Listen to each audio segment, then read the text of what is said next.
The galaxy was wide, endless, and full of noise. Countless signals, trade messages, and political broadcasts filled the stars every second. But on one quiet day, all transmissions suddenly stopped. Every channel, every frequency went silent for exactly 1 minute. Then a single voice broke through the silence. It was human.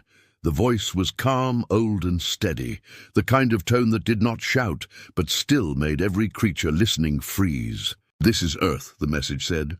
"To every empire, every fleet, and every world beyond Sol, do not come closer. Do not touch our colonies. This is our final warning." The words repeated 3 times and then ended.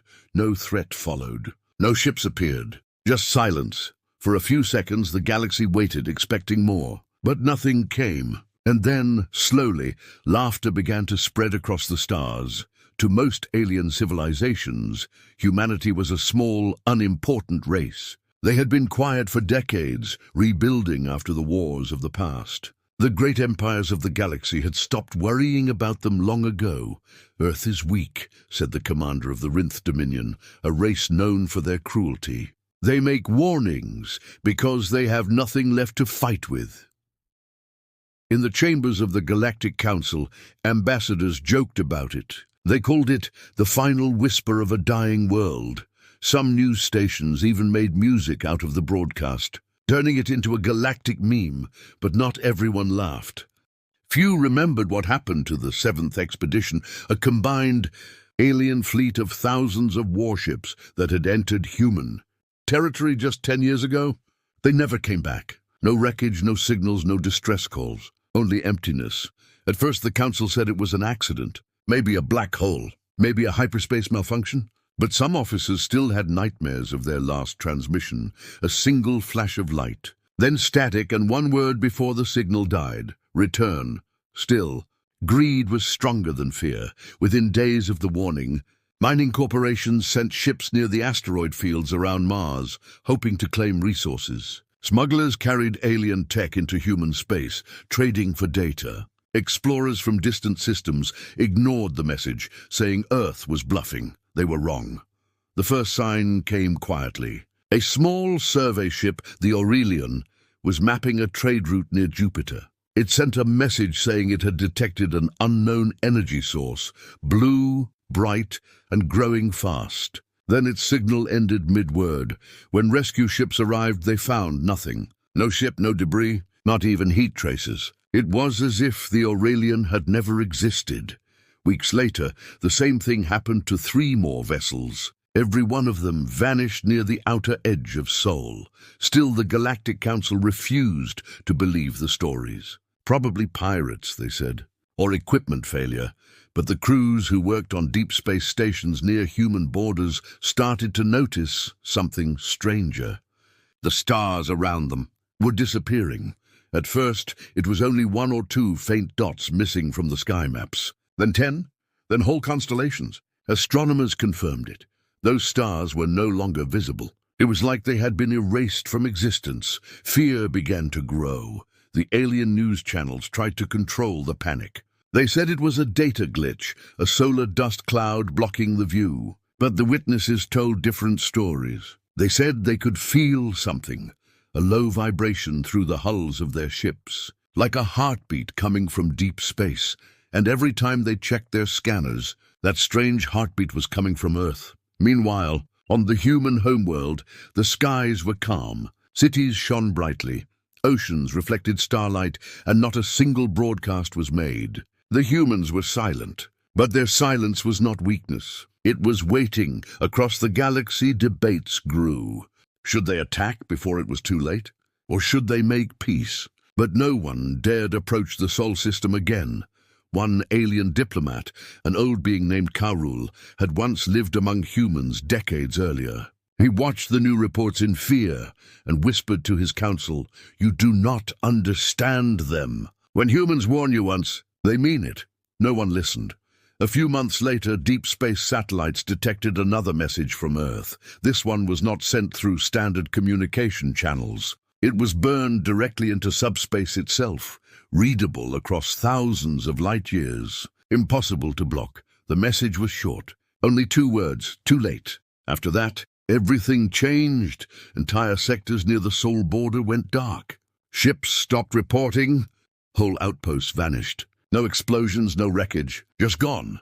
The Council tried to send drones to investigate, but every drone sent into the black never came back. The only thing they ever received was a short transmission filled with static and faint music. Old human music, slow and haunting. It played for exactly 1 minute, then ended with the same human voice as before. You were warned. That was when the laughter stopped across the galaxy. No one made jokes anymore. No one sent new fleets toward Earth. Instead, the great empires held secret meetings, wondering what humanity had done, what power they had awakened while staying silent all these years. Was it a weapon, a new technology, or something else entirely, something beyond their understanding? No one knew the answer. But one thing was certain: humanity had given its final warning, and the stars were starting to obey. The galaxy refused to stay afraid for long. Pride had always been its greatest weakness. A few weeks after Earth's final transmission, the Galactic Council gathered in their glass fortress orbiting the twin suns of Vareth Prime. Hundreds of alien leaders filled the hall: tall insectoids from Tsenka, scaled warriors from Rhinoth, gas-breathing diplomats floating inside their glowing suits. They argued for days. Some demanded war. Others whispered that it was already too late.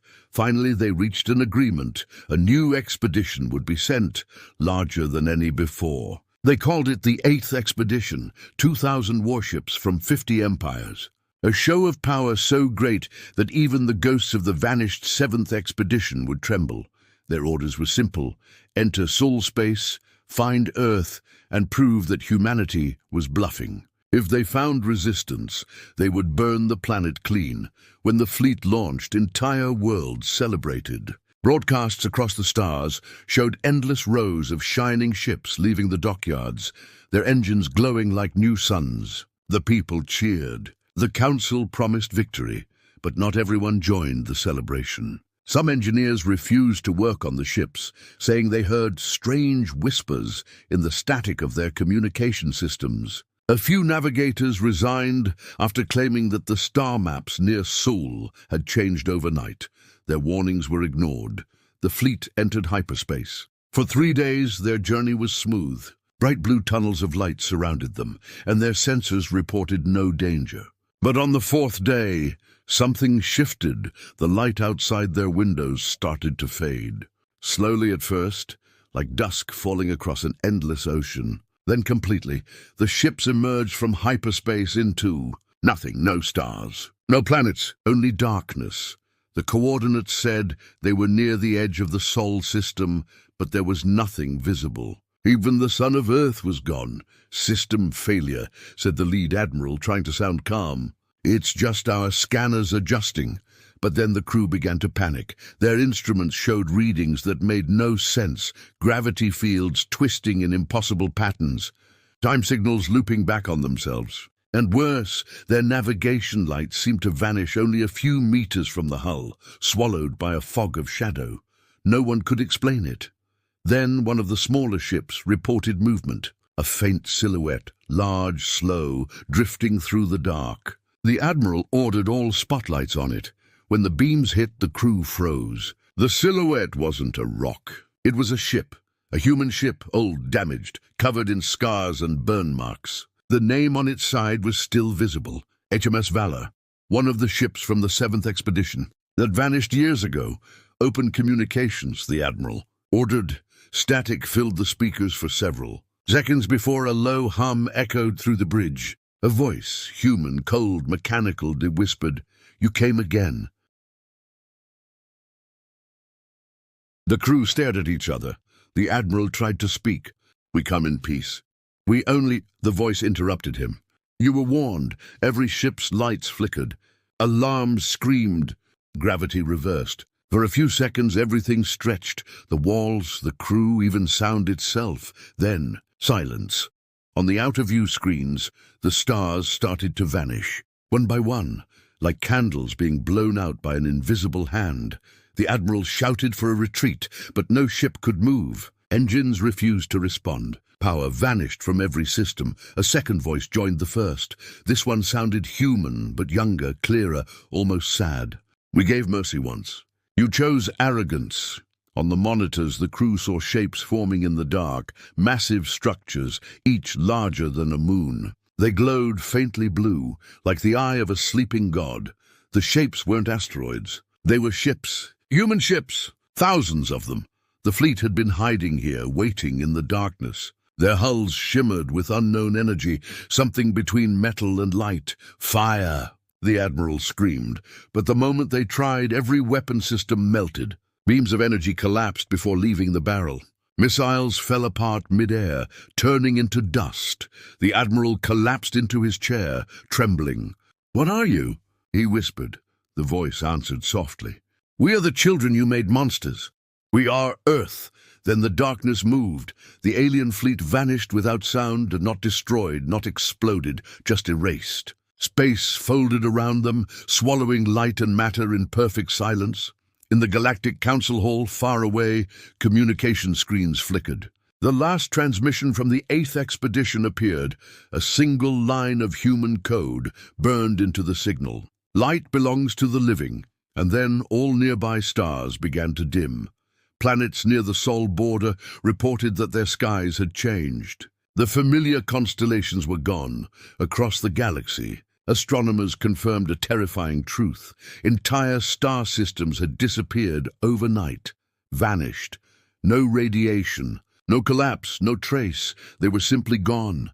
Panic spread faster than light. The same leaders who had once laughed at humanity now ordered emergency evacuations. Some even destroyed their own border stations, hoping to hide from whatever was coming. But hiding meant nothing now, because when they looked up at their skies, the darkness was already spreading. And far away, near the dead center of that growing void, a faint blue light pulsed once, like a heartbeat.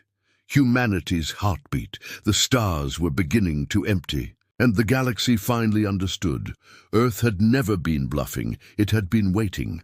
No one slept across the galaxy that night. Every empire, every colony, every citizen who could look up at the sky noticed the same thing. The stars were fewer. Constellations that had burned for millions of years were gone. Not darkened, not destroyed, simply erased. Entire sectors that once glowed with trade routes and planetary beacons were now blank black holes in the galactic map. The scientists said it was impossible. The people whispered another word: humans.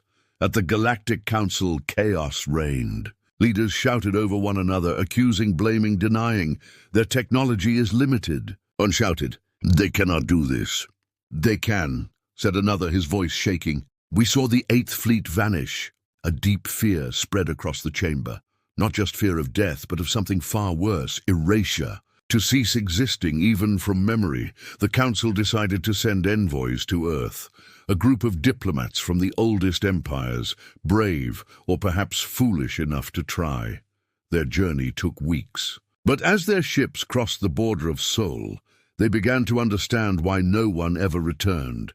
The space there was alive. Dark mist floated like slow smoke. Light twisted unnaturally, bending around invisible shapes. The further they went, the quieter their ships became. Even the hum of engines faded. Finally they saw it, a colossal ring structure orbiting Neptune. Miles wide, glowing softly with blue energy, it pulsed like a heartbeat. At its center floated a planet, blue, green, beautiful, Earth. The diplomats' ships stopped automatically. Every control froze. Their communications filled with static. And through that static, a calm human voice spoke.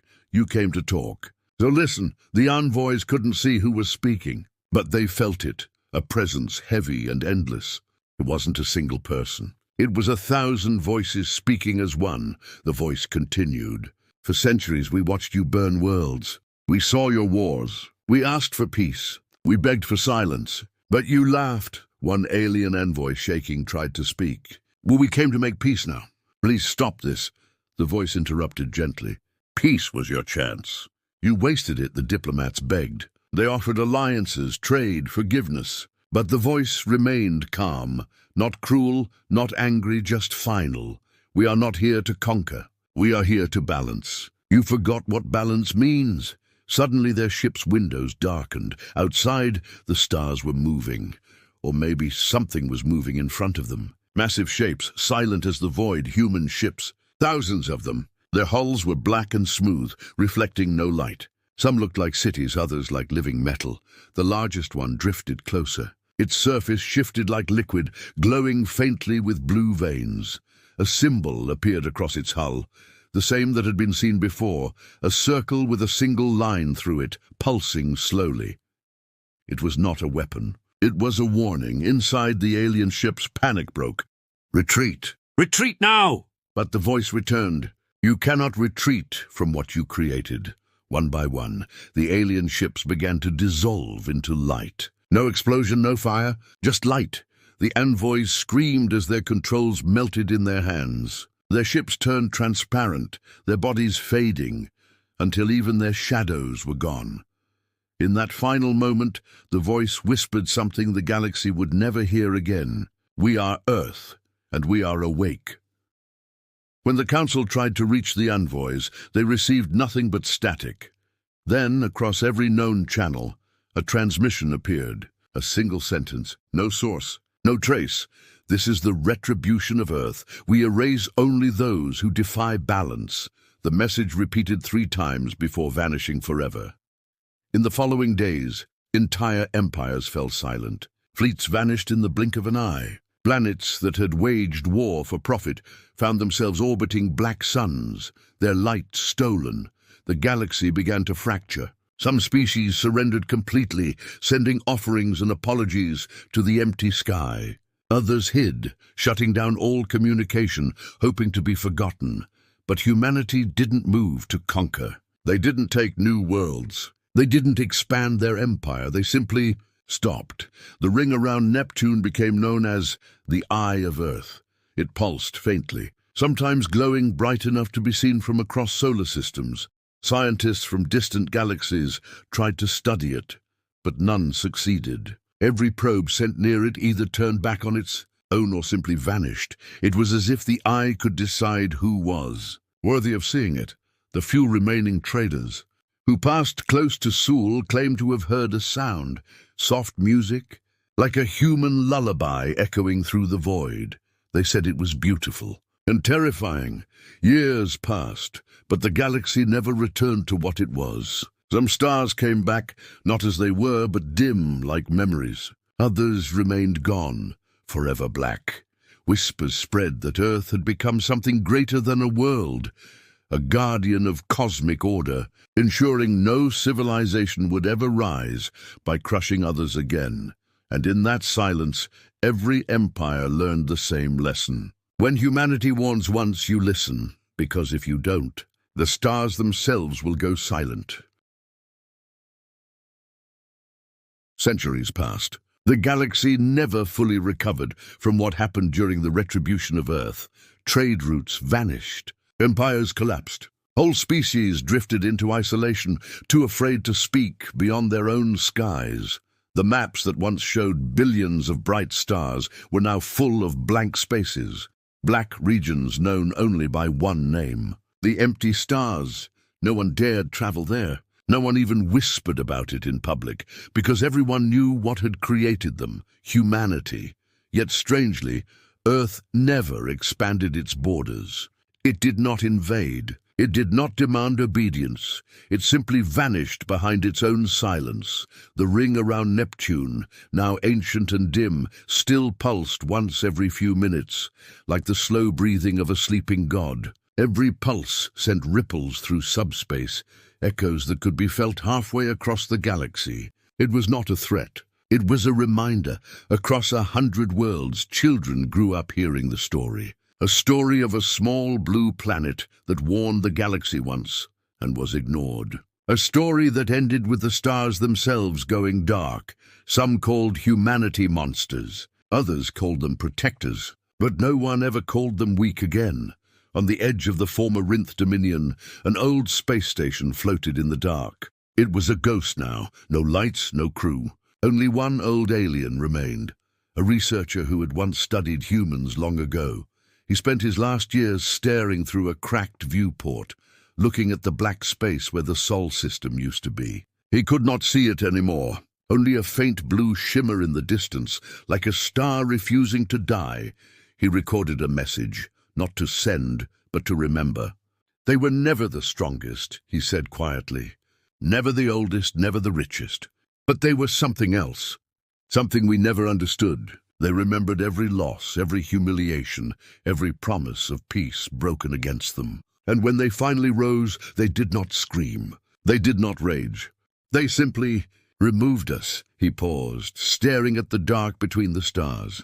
Perhaps they were not gods. Perhaps they were just what the universe needed. Balance. He died soon after, his ship drifting slowly toward the void. Far away, deep inside the darkness, once called the Sol sector, the truth of Earth remained hidden, beneath the glow of the eye, within the calm orbit of the silent planets. Humanity still lived, changed, evolved, watching. They no longer looked human. Their forms shimmered with light, their thoughts linked across space. They had become something between matter and energy, their minds joined with the machines they once built. They were still called humans, but they were more than that now. They were the keepers of silence. Their purpose was not revenge anymore. It was preservation.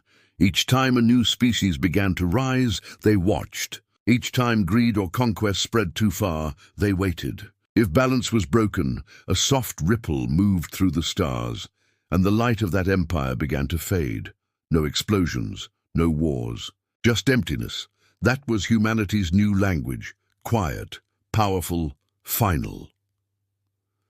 Generations later, on a small alien moon near the edge of the Black Zone, a young explorer named Lyra looked up at the night sky. Her people had grown up hearing tales of the old galaxy, of when the stars were countless and bright. Now half of the sky was empty. She pointed at the blackness and asked her mentor, "Is it true that humans live there?" The old one nodded slowly. "Yes, or something that used to be human.